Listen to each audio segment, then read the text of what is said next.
Would the Honourable Minister please proceed with his statement? Madam Speaker, I rise today to advise Manitobans about the hard work being put in by the staff of Manitoba's Hydrologic Forecast Centre.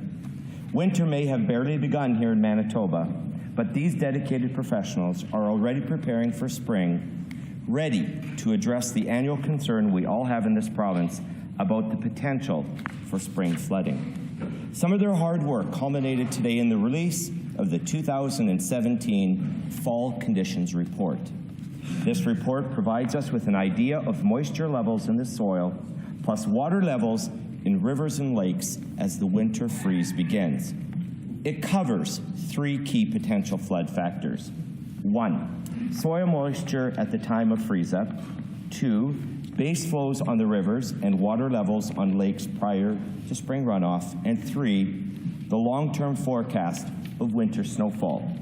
Of course, it's still very early, and a lot can change between now and spring. But the report reveals we can be cautiously optimistic about what's facing Manitobans come spring. Soil moisture conditions are normal to drier than normal in most parts of the province. And the soil conditions at most of Manitoba's river basins are generally drier than they have been in the past 3 years. As we all know all too well, we shouldn't get too excited just yet. We always have to be prepared for a higher spring flooding risk if we get a lot of snow, or if there's a fast melt, or some heavy rain in the spring. These things could change dramatically. There is a chance of moderate flooding at some locations, and the risk of flooding in some watersheds will be determined by river flows from our neighbors in Saskatchewan and North Dakota.